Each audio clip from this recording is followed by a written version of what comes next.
আসলে শুধু তোমার জন্য আমার এই অকেজো বাঁ হাতটা আবার আমি নাড়াতে পারছি। তাই আমার 2 হাতে করা প্রথম কাজটা আমি তোমাকে দিলাম। তোমার ভালো লেগেছে উজান?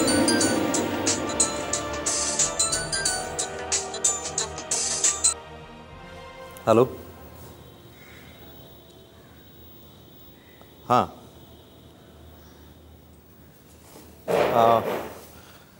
আমি বাড়িতেই আছি, একটু বাদে নার্সিংহোমে যাব। হ্যাঁ, আপনি এক কাজ করুন, আপনি ওপিডিতে চলে আসুন। ওখানেই পাবেন আমাকে। ওকে ওকে, অল রাইট।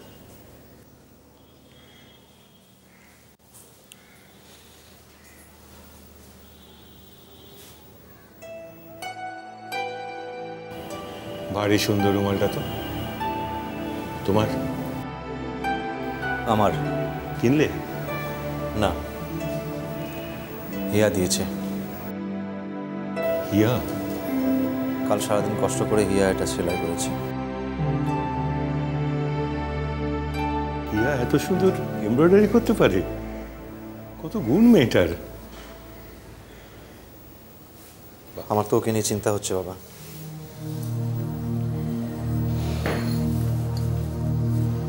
এত স্ট্রেন করছে মেয়েটা। বুঝান, কাউকে ভালোবেসে কেউ যদি একটু বেশি পরিশ্রম করে তাতে শরীরের কোনো ক্ষতি হয় না।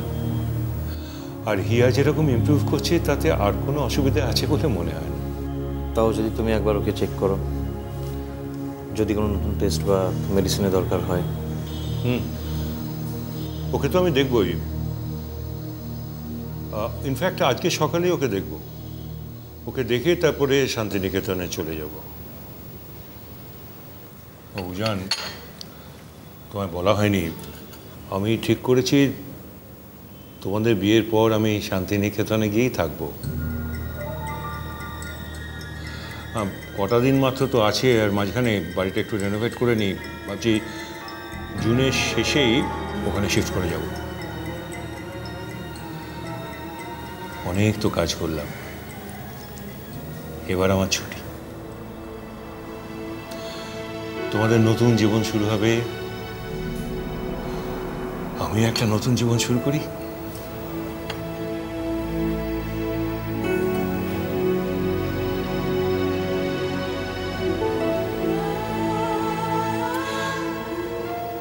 তুমি টিউলিপে যাবে তো?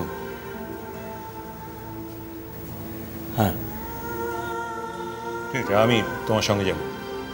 আমি রেডি হয়নি।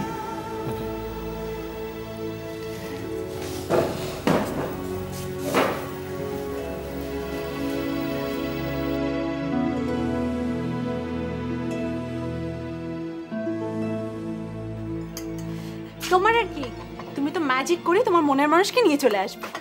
তাছাড়া ম্যাজিক দেখিয়ে তোমার চতুর্দিকে যা ফ্যান তৈরি হয়েছে ডিপস, তুমি জাস্ট ভাবতে পারবে না। তাই? হ্যাঁ। ধুর, ম্যাজিক তো ম্যাজিক। ম্যাজিক মানে কি? একটা খেলা। ওইভাবে মনের মানুষ পাওয়া যায় না, তার জন্য স্বয়ম্বর দেখতে হবে। স্বয়ম্বর তো আমিও দেখবো। হ্যাঁ, কবে থেকে জানো? 25 তারিখ থেকে রাত্রি 9:30টায়। ঠিক, দারুণ দারুণ মজা হবে। সবাই মিলে দেখবো, কেমন? একদম একদম একদম হাওয়া গরম। তার জন্য দাঁড়াও, ঠান্ডার ব্যবস্থা করি। হ্যাঁ, কি হয়েছে? চলো দেখি। বসো তুমি আগে। সিরিয়াস? বুঝতে পারছি না। না না, তুই যেখানে থাকিস সেখানে আরেকজনের থাকার ব্যবস্থা করা যায়? আমরা তো 3 জন থাকি রে, তার বেশি তো থাকা যাবে না। কার জন্য রে? আমার জন্য। আমি আর বাড়িতে থাকতে পারছি না। কি হয়েছে বলবি প্লিজ? আরে বাবা, বাবা আমার সব ব্যাপারে এমনভাবে ইন্টারফেয়ার করে না, কিছুতেই মানতে চায় না যে আমি বড় হয়ে গেছি। আরে বাবা, কিছুদিনের মধ্যে তো আমি একজন সিনিয়র ডক্টর হতে চলেছি, অথচ এখনো নাইট শোতে মুভি দেখতে যেতে অ্যালাউ করে না। এটা করবে না, ওটা করবে না, ওখানে যাবে না। হ্যাঁ, আমি না প্রচন্ড ক্লান্ত হয়ে পড়েছি সমস্ত ব্যাপারে। বাবার এই বাড়াবাড়িটা না সিম্পলি টলারেট করা যাচ্ছে না। কিন্তু তুই যদি বাড়ি না থাকিস তাহলে বাবার খারাপ লাগবে না? আর আমার যে এখন এতটা খারাপ লাগছে, মেসোমশাই তোকে খুব ভালোবাসে নয় না, সেই জন্য এরকম করছেন, সেই জন্যই নাইট শোতে যেতে বারণ করছেন। কেন বুঝছিস না? আরে বাবা, তোকে নিয়ে উনি চিন্তা করেন। আরে বাবা, সেখানেই তো প্রবলেম। আমি তো এটা বুঝতেই পারি না যে এত চিন্তা করার কি হয়েছে। এখন বুঝতে পারবিও না। জানিস, যখন আমি 7-এ পড়তাম তখন আমি ঠিক করেছিলাম যে আমি কলকাতায় এসে পড়াশোনা করব, কিন্তু আমার বাবা আসতেই দেননি। খুব রাগ হয়েছিল তখন বাবার উপর।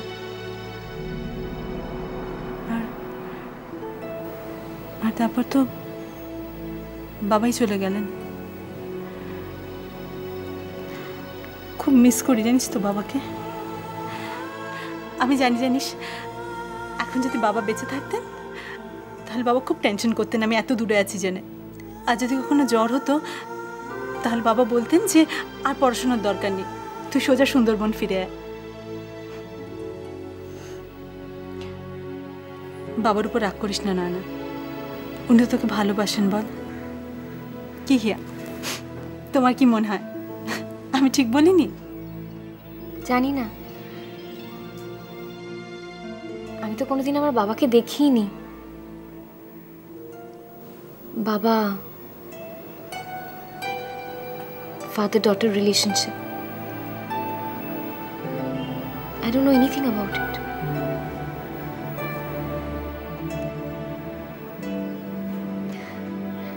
ফাদার আছে, কিন্তু ফাদার তো সকলের ফাদার।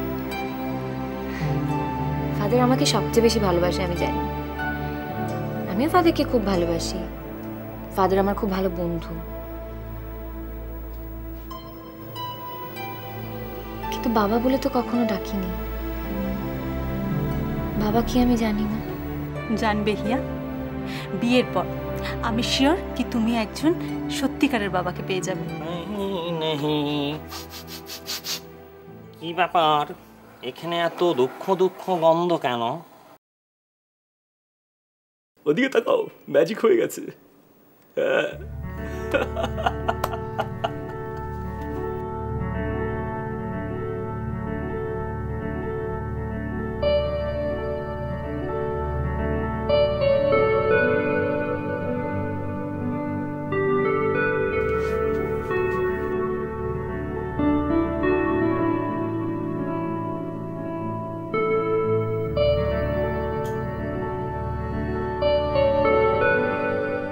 Yes. Hello. Good.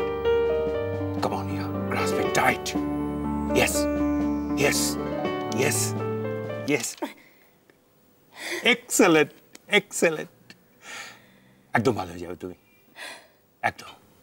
যেটুকু অসুবিধা আছে দেখবে কয়েকদিনের মধ্যে সব ঠিক হয়ে গেছে। হ্যাঁ, তোমাকে যেটা দিতে এসেছি সেটাই তো দেওয়া হয়নি। কি?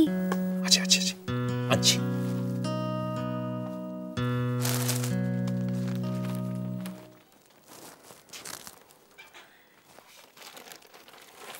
এইটা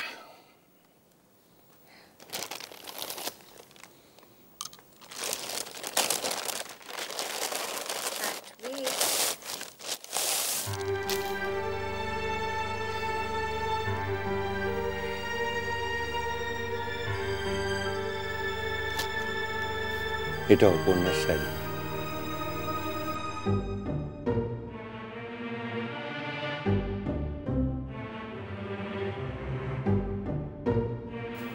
জানিস মা,